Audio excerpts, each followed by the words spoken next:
son. I don't know my own name. Get your thing on. Are the microphones on? Yeah, do I need them all yonder? Yeah, I don't know, but are they? Yeah, they're on. Okay. I turned them on.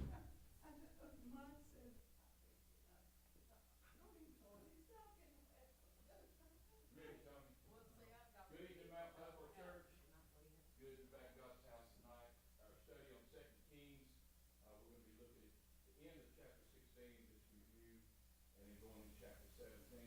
What's happening is, go like we're sitting around today. They're turning their backs on God. When you look at chapter 17, it's just verse after verse of where they're turning their backs. And Israel goes into captivity, and then Judah is soon to follow.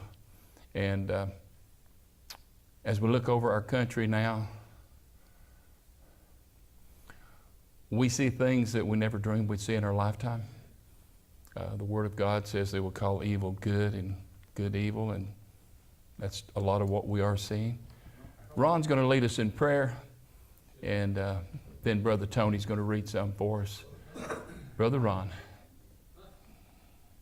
Heavenly Father, praise your holy name. Thank you for this time, Lord. We thank you for this time in your word. Please let us understand what your word says. Take it into our hearts. Let it guide us and lead us. Thank you for your mercy and grace. Thank you for your provision. And thank you for so many things that you can do. Fertilize it, Lord. Praise you and we ask in Jesus' name. Tony, I want you to read chapter 16. I'll read 17, but 16 will just bring back a remembrance as we missed a couple of weeks because of the storm. But thank y'all for being here, the folks that are looking in on our YouTube page. It's so sad that we have the affirmation of knowing that God's Word is true and what God says comes to pass. And knowing that, to ignore it and suffer the consequences therein.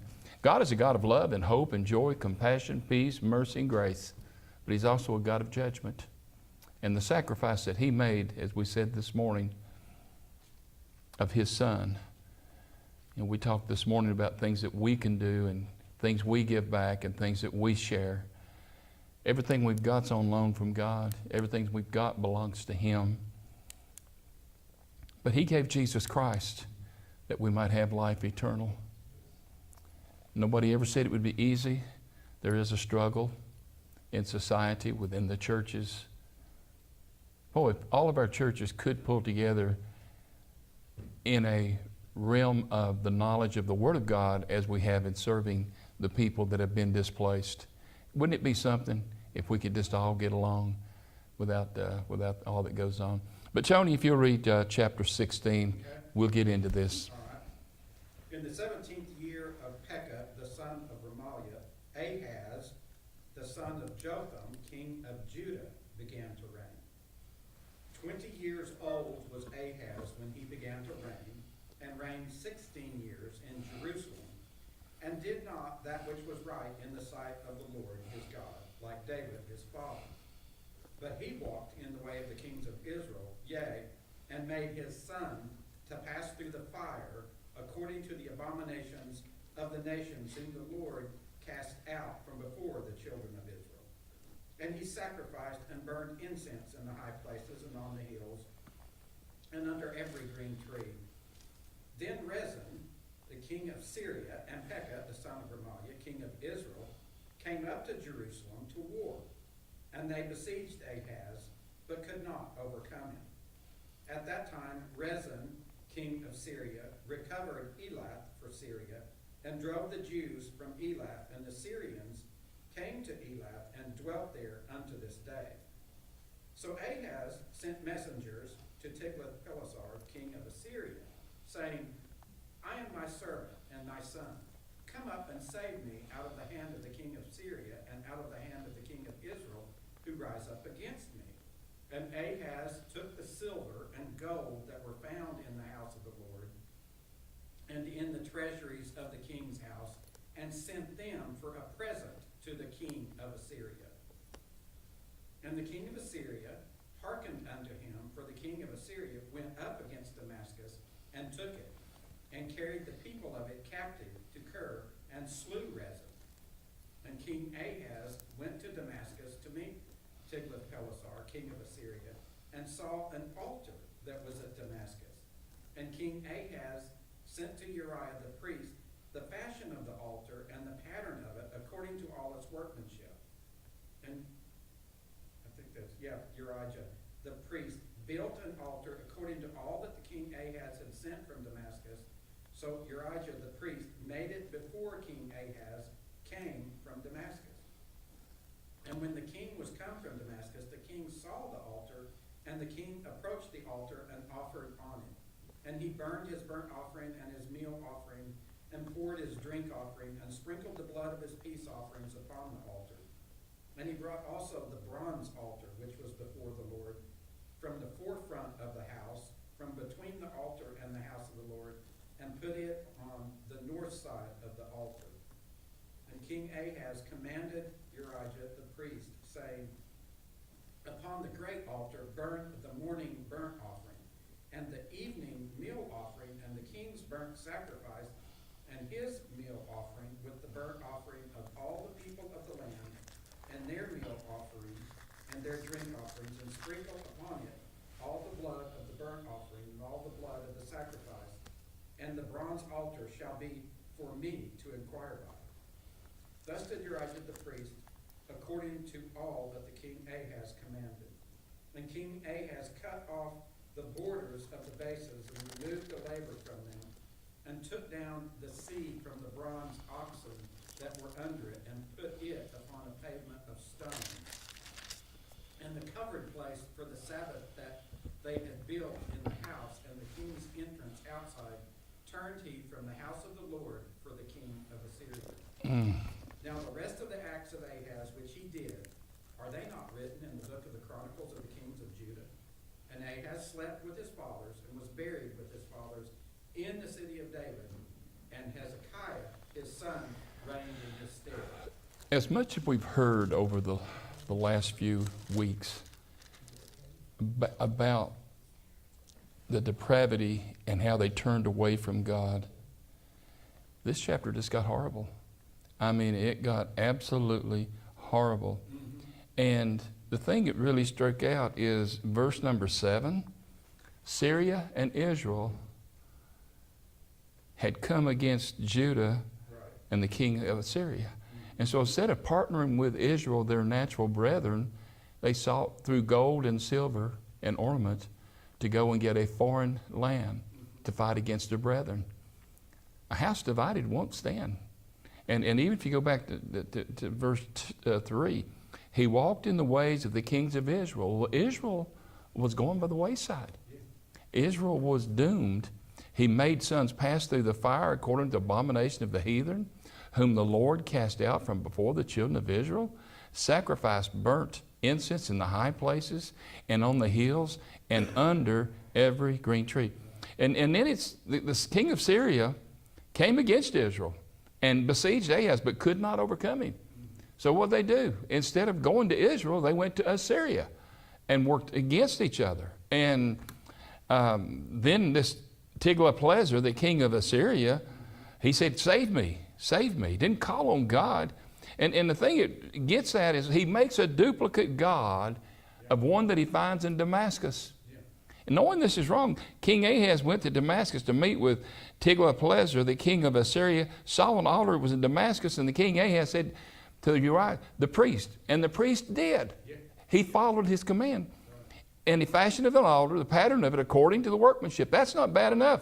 The priest built the altar, and the king Ahaz sent from Damascus. So it was waiting for him when he come home. It was waiting for him when he got back. And when the king was come from Damascus, he saw the altar. The king approached the altar and offered therein. Verse 15 is really where it gets in the pits. King Ahaz commanded Uriah, saying, upon the great altar burn. I want you to listen to this. All of the main offerings. The morning offering, the evening offering, the meat offering, the burnt sacrifice, the burnt offering of all the people of the land and their meat offering and the drink offering. Sprinkle it upon the blood and the burnt offering and all the blood of the sacrifice The brazen altar shall be for me to inquire. You know what I wrote down there? To whom? Yeah, to whom? Ron, who do you think he was reaching out to? False gods, pagan gods. Yeah, the god of Assyria. Could we not see? Now, go back to 2 and 3, offering their kids in the altars and burning them. I mean, the Ashtoreth and Moloch and some of these like that. He cuts off all the borders. And I guess what was disappointing is Elijah did those things at his command. When was he going to stand up to him and say, this is not the way it should be? But you know what that meant, don't you, Judy? Death. Instant death. 17 says, Ahaz cut off the borders of the bases, removed the laver from them, took down the seat from the brazen oxen were under it, and put it upon the pavement of stones. And look what he says here. And the cupboard for the Sabbath they had built in the house, and the king's entry without, he turned it from the house of the Lord for the king of Syria. In other words, he just turned Bobby to a foreign god. Made it a national god in a sense, in all that he was doing. You notice though that he didn't live very long. No. He was 36. He was 20 when he started reigning, and he ruled for 16 years. So he didn't survive a long time. He dies young. Yeah. Well, here's what's happened. It's finally come down to the time, me and Bobby were talking the other day, chapter 17, when they go into captivity completely, you know, the end is here. The handwriting's on the wall. I mean, it's as simple as that. And it's pitiful because if anything that Judah could have done instead of imitating Israel is realize it wasn't working. It was not working. And he was going to run out of silver and bronze and all this stuff that he was given to the king of Assyria. It was only going to last till he ran out. And then what was he going to do? So it breaks your heart. Should there not be enough of the knowledge of God, June, in the world today that people should know who he is? Then why are people so ignorant of his ways? Dane, why do you think? There's more technology on our phone than used to be on a desktop computer in speed and accomplishment. And you can Google anything you want to. And we're supposed to know so much. I keep saying we're the most ignorant intellectual bunch that history has ever known. Exactly. And it's so sad. But I know it's with a different generation, but the writing's on the wall. The writing's on the wall. It's going to come to pass. Do you care to read 17? Then I'll take over with a lot of the notes. Sure. And in the 12th year of Ahaz, king of Judah, began Hoshea, the son of Elah, to reign in Samaria over Israel for 9 years. Now, he would have been the last one. That's right. Yeah. And he did that which was evil in the sight of the Lord, but not as the kings of Israel who were before him. Against him came up Shalmaneser, king of Assyria, and Hoshea became his servant and gave him presents. And the king of Assyria found conspiracy in Hoshea, for he had sent messengers to So, king of Egypt, and brought no present to the king of Assyria, as he had done year by year. Therefore the king of Assyria shut him up and bound him in prison. Then the king of Assyria came up throughout all the land, and went up to Samaria and besieged it 3 years. Pause right there. Bobby, wouldn't you think, after being closed up, besieged means they were closed up for 3 long years. They just starved you to death. That's right. Yeah. Don't you think, Ron, somebody would have come to their senses? Why not? They'd gone too far at that point. They'd given up on God. I don't even think they knew who God was at that point. Well, you just made a big statement. I'm going to ask you one. At what point does God give up on us? Yeah, exactly. Well, actually, God did give up on them. Yeah. Ginger, when and where does God give up on us? How far do we go against his will and against his teaching? We've about went as far as we can go. Yeah. Well, when he said that, that just rung in my heart, and I thought, well, let's ask that question. We're already seeing things that we think are well, I said it this morning. We've had the pandemic. We've had this storm. This storm has gotten worldwide attention. It's the biggest civilian airdrop of materials by the folks up at Boone in known history. Think about that. The storms where it was 20 feet and is now 40. They're saying that the damage was done was greater. Bobby, we said it's greater than Katrina by far. The amount of water that came down these mountains, the greatest that's ever come from any one storm system. 10 foot higher than ever measured. Say that again. 10 foot higher than ever measured. Think about that. Yeah. Yeah. So, June, maybe you're saying, is it time? Certainly, we in our study in Revelation, we said we were living in the time of falling away. Yeah, exactly. I believe there'll be revival. But I also, when I spoke to those pastors from Yancey County yesterday, I said, is it going to be like 9/11 and fizzle? Are we going to run to each other and praise one another now? Are we going to see real revival, Dean? I don't know, I mean. Why wasn't the church full this morning? I don't. Yeah. It's not important. And others? Really? It's not important anymore.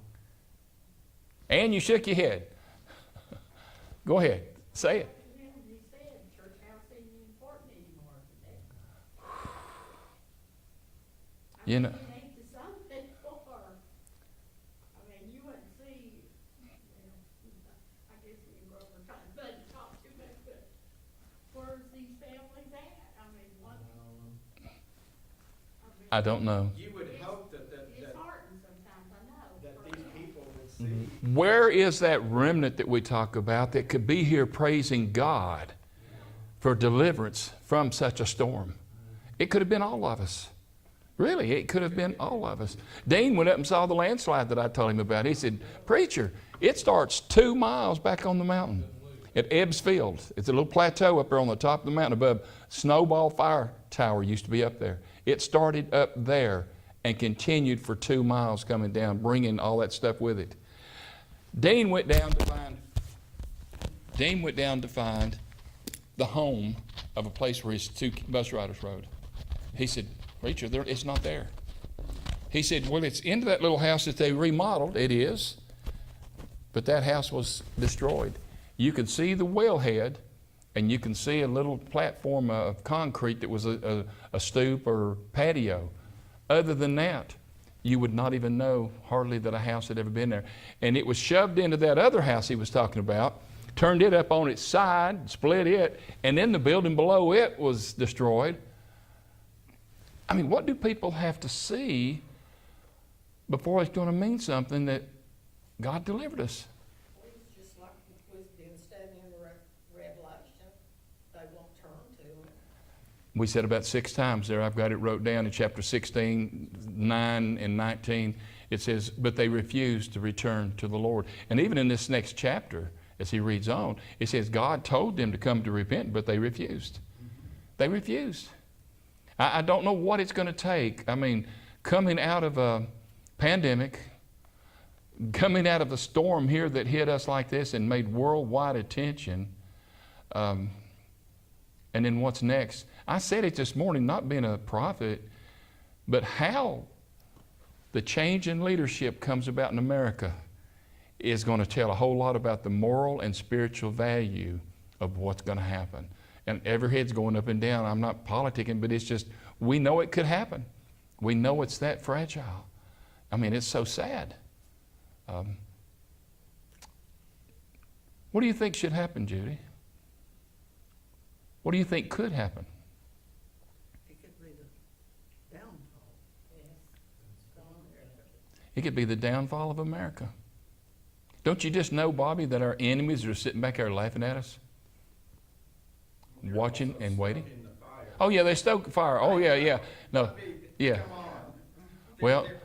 Well, they stirred the hornet again yesterday. They attempted to assassinate Netanyahu's wife, and he is upset. They were neither one at the house, but he said they will pay for this infringement on his privacy, bringing her into it personally.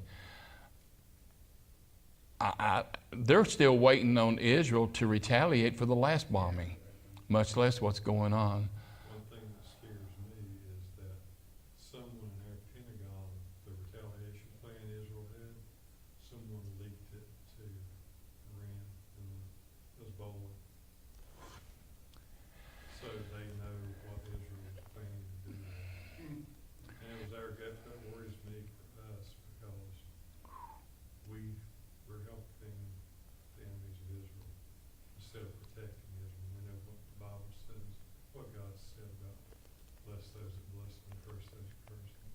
Now, there's another incursion up in the north, Ukraine, that's still going on. It ain't backed up a bit, but it's not making many headlines. Not now. See what? But it's a major player in this whole thing as well. It's just almost. What he's talking about is the administration leaked information to Iran about what Israel was doing. Exactly. And That's treason. Well, let me say it this way. A lot of these things come out and we disagree with them, but when it comes time to prove them and put it down where it is, we never follow through. I think some people want to back off and save the country, in one sense, or they just can't prove it. But I'm going to tell you something. I'll ask it this way first. Do y'all not agree, or do you agree that Netanyahu's the right person to be in power there now? I really believe he's the man for the job right now. Because when they overrun Israel, we're next. Just think about that. Yeah, but you're right, Ron. With the subversion of information and what they're handing out, it's so sad. It's treason, as Judy said. All right, Tony. You can see it's getting worse. All right, this whole chapter does. In the 9th year of Hoshea, the king of Assyria took Samaria and carried Israel away into Assyria and placed them in Halah and in Harbor by the river of Gozan and in the cities of the Medes. For so it was that the children of Israel had sinned against the Lord their God, who had brought them up out of the land of Egypt from under the Verse number hand 7. of They did not remember what God had done for them. Exactly, king of Egypt, and had feared other gods, and walked in the statutes of the nations whom the Lord cast out before the children of Israel, and of the kings of Israel, which they had made. And the children of Israel did secretly those things that were not right against the Lord their God, and they built them high places in all their cities, from the tower of the watchman to the fortified city. And they set them up images and idols in every high hill and under every green tree. And there they burned incense in all the high places, as did the nations whom the Lord carried away before them, and wrought wicked things to provoke the Lord to anger. For they served idols, of which the Lord had said unto them, Ye shall not do this thing. Look at verse 13. Yeah. Yet the Lord testified against Israel and against Judah by all the prophets and by all the seers, saying, Turn ye from your evil ways, and keep my commandments and my statutes, according to all the law which I commanded your fathers, and which I sent to you by my servants the prophets. Ginger, there's your verse. That's exactly what Revelation said, and they refused to do so. All right. Notwithstanding, they would not hear, but hardened their necks, like the necks of their fathers, who did not believe in the Lord their God. And they rejected his statutes and his covenant that he made with their fathers, and his testimonies which he testified against them. And they followed vanity and became vain, and went after the nations who were round about them, concerning whom the Lord had charged them, that they should not do like them. And they left all the commandments of the Lord their God, and made them melted images, even to calves, and made an idol, and worshipped all the host of heaven, and served Baal. Serve Baal. And they caused their sons and their daughters to pass through the fire, and used divination, enchantments, and sold themselves to do evil in the sight of the Lord, to provoke him to anger. Therefore the Lord was very angry with Israel, and removed them out of his sight. There was none left but the tribe of Judah only. Also Judah kept not the commandments of the Lord their God, but walked in the statutes of Israel which they made. And the Lord rejected all the seed of Israel, and afflicted them, and delivered them into the hand of spoilers, until he had cast them out of his sight. For he forcibly removed Israel from the house of David, and they made Jeroboam the son of Nebat king. And Jeroboam drove Israel from following the Lord, and made them sin a great sin. For the children of Israel walked in all the sins of Jeroboam, which he did. They departed not from them, until the Lord removed Israel out of his sight, as he had said by all his servants the prophets. So was Israel carried away out of their own land to Assyria unto this day. And the king of Assyria brought men from Babylon, and from Cuthah, and from Ava, and from Hamath, and from Sepharvaim, and placed them in the cities of Samaria, instead of the children of Israel. And they possessed Samaria and dwelt in its cities. And so it was at the beginning of their dwelling there that they feared not the Lord. Therefore the Lord sent lions among them, which slew some of them. Wherefore they spoke to the king of Assyria, saying, the nations whom thou hast removed and placed in the cities of Samaria know not the manner of the God of the land. Therefore he has sent lions among them, and behold, they slay them, because they know not the manner of the God of the land. Then the king of Assyria commanded, saying, take there one of the priests whom ye brought from there, and let him go and dwell there, and let him teach them the manner of the God of the land. Then one of the priests, whom they had carried away from Samaria, came and dwelt in Bethel, and taught them how they should fear the Lord. Pause. Isn't that a hollow thing right there? Yeah. I mean, it's just dancing the dance and walking the walk and nothing behind it. Yeah, because we're going to see that they wanted to learn about God, but then they still kept serving their own God. See, he sent these men in there. He brought them in from all these cities, and where they were, after they were carried away, to inhabit Samaria. Because what happens to a city that's not inhabited? It falls to ruin. So he brings them there and says, they don't even know how to worship. There's no God there. Then he brings a priest who, if he'd been anything at all at the time, wouldn't have given in, wouldn't have forsaken God. And now, look what it says. Then one of the priests whom they carried away from Samaria came and dwelt in Bethel, taught them how they should fear the Lord. Yeah, exactly. Well, we just studied, in our Sunday school class, we studied Deuteronomy, and before Moses, he was so adamant about telling the people what they needed to do, but there at the very end, God told Moses and Joshua exactly what was going to happen, and this is what happened. He told them. And you also, Remember, he had the divination Moses and that walking through the fire in chapter 17 and 18, this is not to be done, but yet it's what they did. All right, go ahead. Verse 29. Every nation made gods of their own and put them in the houses of the high places which the Samaritans had made, every nation in their cities in which they dwelt. And the men of Babylon made Succoth-Benoth, and the men of Cuth made Nergal, and the men of Hamath made Ashimah, and the Abites made Nibhaz and Tartak, and the Sepharvites burned their children in fire to Adrammelech and Anammelech, the gods of Sepharvaim. So they feared the Lord, and also made unto themselves of the lowest of them priests of the high places, who sacrificed for them in the houses of the high places. They feared the Lord, and at the same time served their own gods, after the manner of the nations whom they carried away from there. Unto this day they do after the former manners. They fear not the Lord, neither do they after their statutes, their statutes, or after their ordinances, or after the law and commandment that the Lord commanded the children of Jacob, whom he named Israel, with whom the Lord had made a covenant and charged them, saying, ye shall not fear other gods, nor bow yourselves to them, nor serve them, nor sacrifice to them. But the Lord who brought you up out of the land of Egypt with great power and an outstretched arm, him shall ye fear, and him shall ye worship, and to him shall ye do sacrifice. And the statutes and the ordinances and the law and the commandment which he wrote for you, ye shall observe to do forevermore, and ye shall not fear other gods. And the covenant that I have made with you, ye shall not forget, neither shall ye fear other gods. But the Lord your God ye shall fear, and he shall deliver you out of the hand of all your enemies. Here's another verse, Ginger. Howbeit, they did not hearken, but did after their former manner. So these nations feared the Lord, and also served their carved images, both their children and their children's children, as did their fathers, so do they unto this day.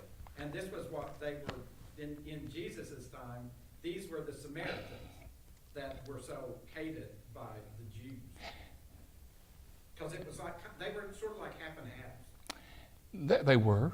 And the sad thing about it is they continued. See, they saw in verse 5 and 6, the northern kingdom finally was conquered by the Assyrians. Mm-hmm. There's nothing they could do against it. Instead of coming together, brother and brother, tribe and tribe, They stood by and watched. And then they reached up to the Assyrians. Guess what? They were the ones with the Babylonians that were coming after the Medes and the Persians, and then the Greek would come, and then Rome would come. And it's so sad. And they went all throughout the land and besieged it for 3 years. The fact that it took them that long to break the resistance was a testimony to the wall that had been built there. I mean, it took 3 years, Bobby, for them to starve them down to where they could defeat them. And the sad thing about it was he carried them away to Assyria. And from what we've read, the Assyrians were especially cruel. Oh, yeah. 200 years and 19 kings after Solomon. He was the last one that reigned over a united Israel. 200 years and 19 kings. Whew. And they drifted this far. It was not because God of Israel was not able to keep them, but because they had forsaken God and ignored His guidance and His correction till He finally said, enough. They did the traditional thing. They would go into these nations and take them over and carry them away. And then they would plant their own people there because they had a loyal ensemble, a loyal parsonage there that would take care of them, you know. But it also adds something else. How humiliating and degrading was it for them to wander away. When you study it, back when they come back after 70 years, when you see how that Nehemiah would ask, how are things at home? And they said, oh, it's not good. The walls are down, and all you've got there are the sickly and the elders and the poor. See, they can carry them away. They didn't need them. But those young ones, like the Hebrew children and Daniel, they wanted them up there, you know, and all of that. But it was a terrible thing, and Ezra would see the same thing, and their hearts would break. And for Nehemiah especially, I think it was, you know, he went to the king and said, hey, can we go do something? And he said his countenance was not as it was before, so him being the cupbearer, he said, am I going to die? You know, the king, because he was drinking for him. So I don't know, but it just breaks my heart when I read this and how that it came about. And then I guess we see the reasons for the fall. In verse number 7, they disregarded the God of their redemption. They forgot who delivered them. How soon do we today forget? When God forgives us. They feared other gods, and God said, don't fear them, fear me. And for 200 years and 19 kings after Solomon, when it was divided, they comforted themselves with the godless nations all around them. You see this in verse number 8. They walked in the statutes of the nations whom the Lord cast out. Well, if God casts out something, Ron, doesn't that mean it doesn't measure up? Yes. But yet they made their images after the gods of those. Now He's cast out the northern kingdom, and there Israel is. Verse 9 through 12 said something really big. They did secretly against the Lord their God. Can you hide from God? You can hide from me. You can hide from the deacons, the preacher, and good Lord, I'm nothing for you to hide from. But you can't hide from God. They did secretly against the Lord things their God said were not right, and built for themselves in high places in all their cities, from watchtower to fortified city. Set up pillars and images on every high hill and under every green tree. Oh my goodness. But the Lord said, you shall not do this. I mean, secret sins are just that. But the one that thinks they're getting by, when God reads the heart and knows everything about us, then you look at them, 13, 14, 15. You know what they did? They rejected repeated warnings from God. The Lord testified against Israel, against Judah. And He tells them, this was, I said, the first verse for you, and 40 was the other one. Turn from your wicked ways. Come back to me. You know, mind my statutes according to the law I've commanded you. Nevertheless, they refused to hear and stiffened their necks like the necks of their fathers, and did not believe in the Lord their God. 200 years. Anybody know how old this country is? About 245 years, something like that. Just saying. Just saying. I just throw that out there. I mean, there's no Bible for it. I'm just telling you that we've gone further away from God in the last 50 years than we did the first 200. Unfortunately. And he sent prophets to them, and he sent people to tell them the truth and all this, but they refused to hear. They refused to turn from their ways. When God brings judgment, I've seen in the Bible, he first brings warnings. He'll send a man of God out to tell him. Did he not send Nathan? David, you are the man. Huh? Isaiah went to Hezekiah. We'll see later on. You're going to die. Get your house in order. I'm just getting ahead of myself a little bit, but you see what I'm saying? God sends warning. But what they do, they followed idols and became idolaters. Worthless idols, and themselves became as worthless as the idols they tried to worship. Verses 16 through 23 puts it in another connotation. They forsook God, and served idols until judgment finally came. And you know what we scream when judgment finally comes? I didn't know. I didn't know. Or somebody should have told me. Well, they had prophets, but they didn't use them. They wouldn't listen.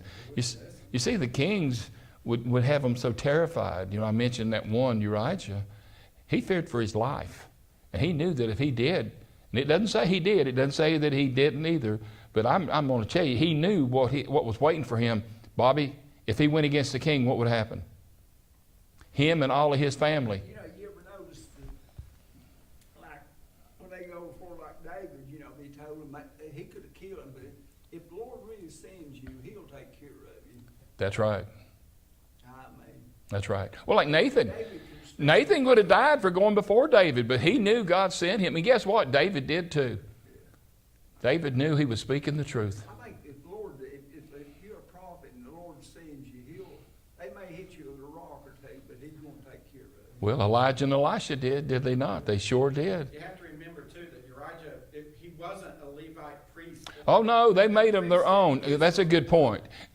They were not of the heritage of the priests. They chose ones to come in. Right. Just like... Yeah, these weren't Yeah. like, good priests. They were... in the beginning, they said they brought lowly people in to do priestly... Okay, when you repeat the same pattern and the same process against the same God, don't you think you're going to get the same result? Well, that's all the way through the Bible, they did that. All the way through, Ginger. You're exactly right. You're exactly right, sister.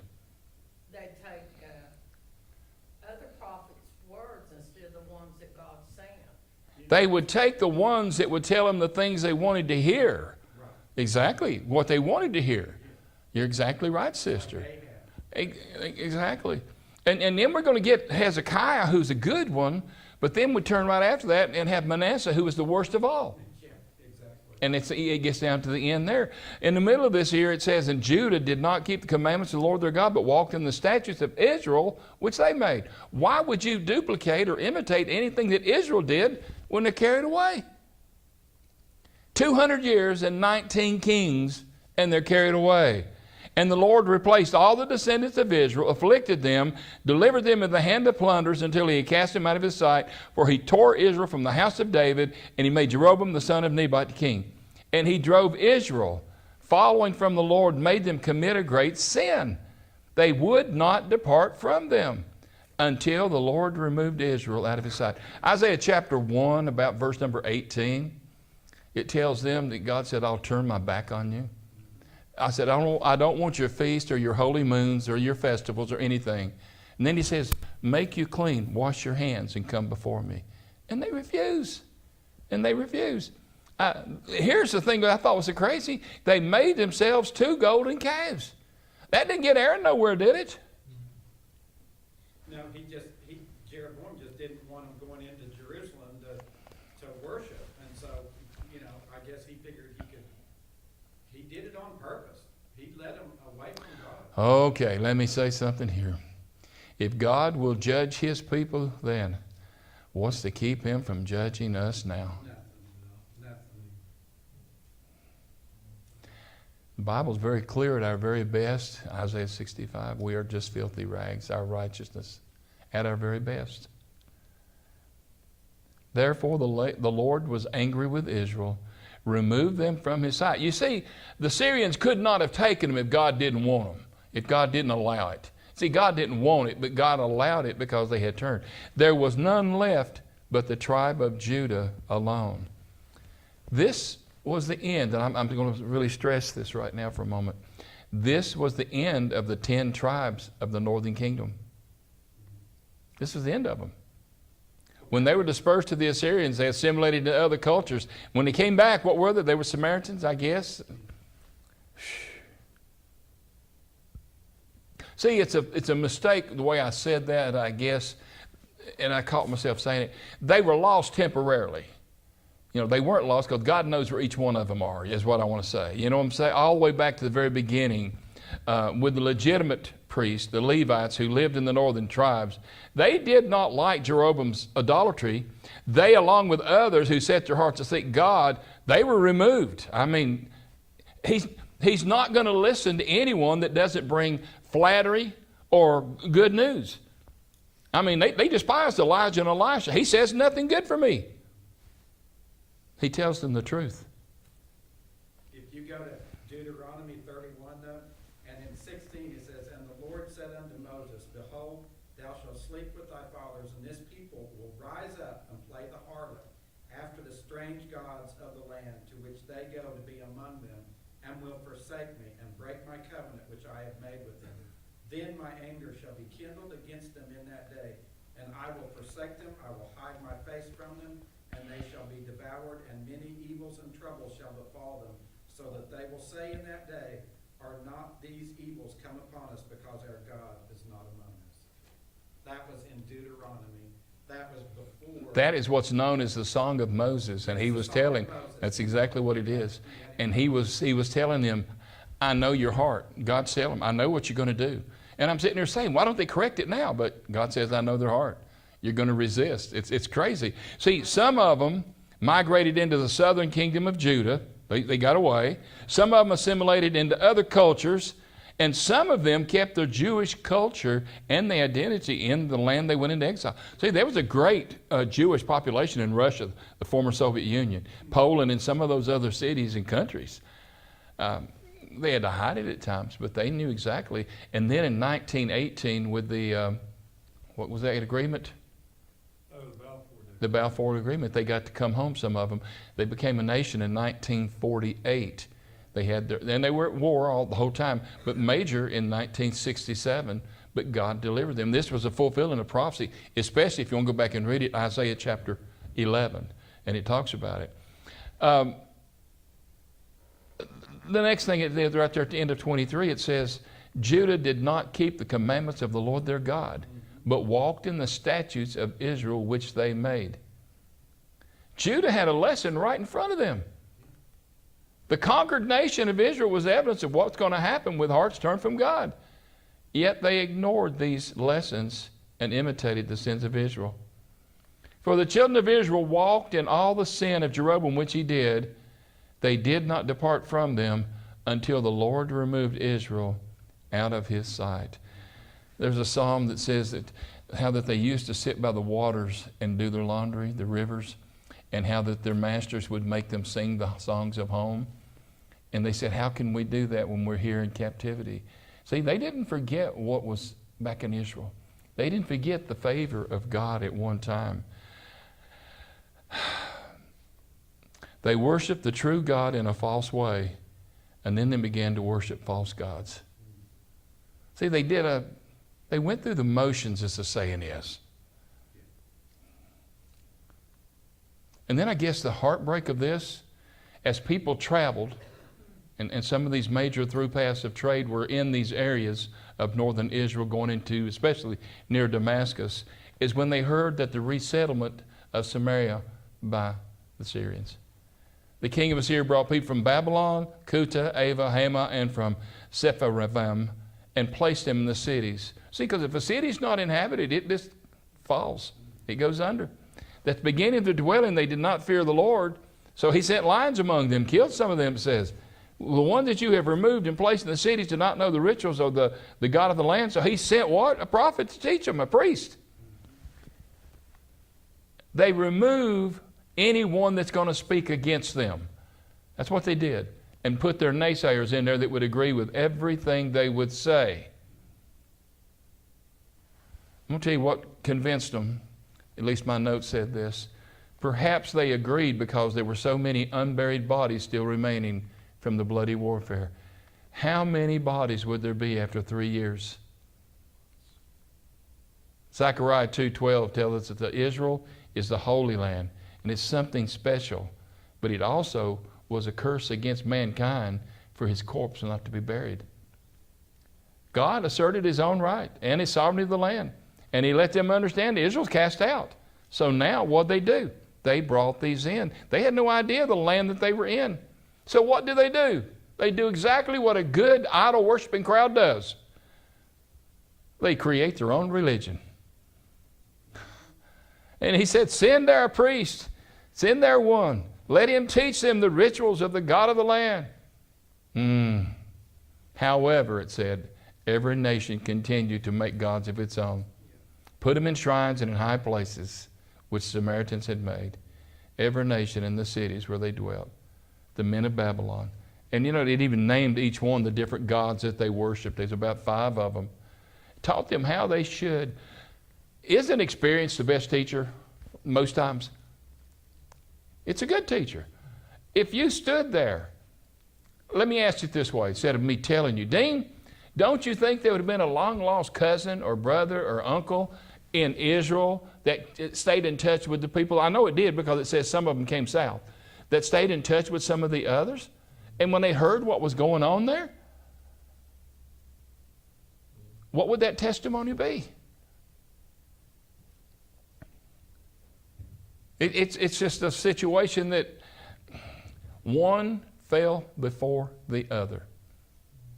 That's the saddest thing about it.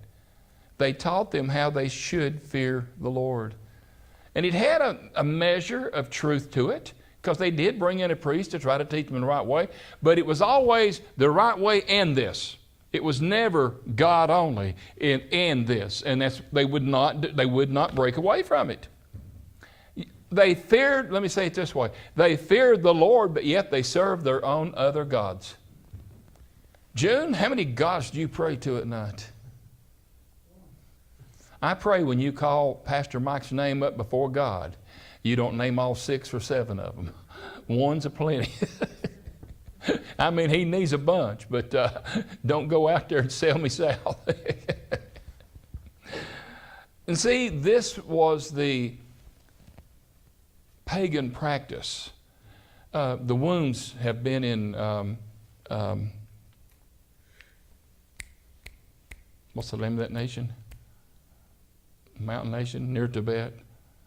Oh my goodness, I'm drawing the blank. For years. Of course, they're in Charlotte right now because her mother's really sick. Nepal. Well, in Nepal, you can teach about Jesus Christ. You just can't say Jesus and no more. He's just one of 10,000 gods that they have in Hindu and some of the religions. So they'll let them teach of Jesus. It's when you explicitly say Jesus and no other that they get in trouble. Let me ask you this as we come to a close tonight. We got about 7 minutes. Does this not accurately describe common religious beliefs in the world today? We too have not forgot. We too are imitating what Judah did. Let me tell you this. Israel's a small country. 200 something miles long, maybe 60 or 70 miles wide at its widest point. It's not that wide in a lot of places. So it's not a big place. But every Jew in Israel is not a believing Jew. There are those that are Jew by birth only, non-practicing. There are those Orthodox. There are those moderates. They are the Hasidics. They have different beliefs. There are Messianic Jews who believe in Christ. So when you're talking about the nation of Israel, of less than 10 million Israel, we say, used to be there were more Israelites, Jews in America than any country in the world until they all came home in the 90s and right up to the present time. And I think now for the first time there are more Jews in Israel even than in the United States. But all of them don't even agree. They can't get along. I mean, they just now during this conflict, those Hasidic Jews are being drafted, for the first time and saying, hey, you guys, you got to help us. So it's a common belief today in the modern world. Are we sure this is not a true depiction of our own position? You pay outward deference to your God by attending His house, acknowledging His day, and then you spend so much time with other things. Is it worldly piety, in other words, by bringing things into the church, or is it pious worldly? In other words, do we take God out the world and act like we're religious, or we try to bring the world into the church? It's hard to identify.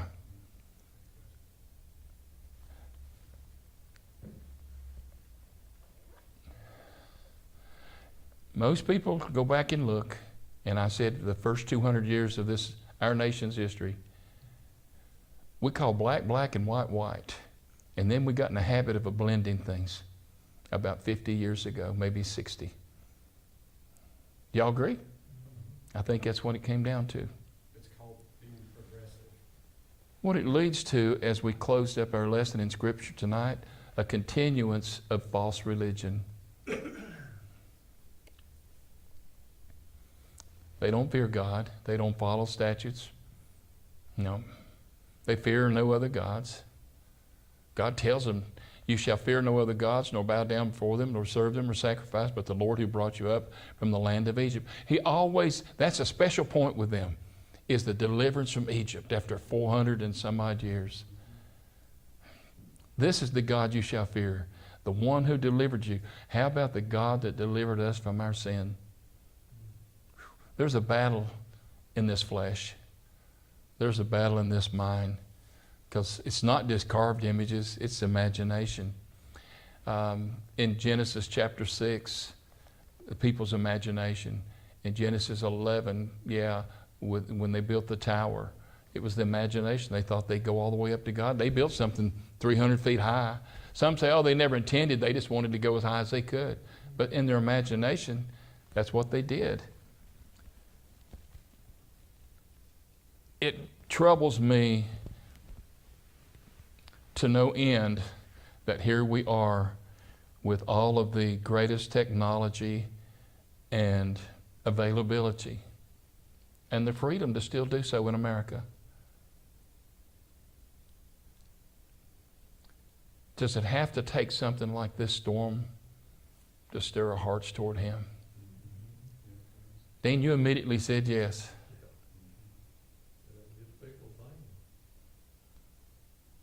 Hardship brings people closer to God. I mean, and like a lot of these people that have lost everything, it brings people to their knees, and unfortunately, but that's what it takes a lot of times. Well, the pandemic touched the whole world, and we lost several million people. This storm has done the greatest damage of any storm probably in the history of America by measure, and yet it'll pass by in a season. But then I'm concerned about, as me and the two preachers were talking yesterday, what about that spiritual conflict that's getting ready to come? And he was talking about the election, as I was, and he said, well, if the more left attitude and liberal attitude comes and let anything go and anything come. Now, I'm not calling the other one holier than thou. I don't put words in my mouth.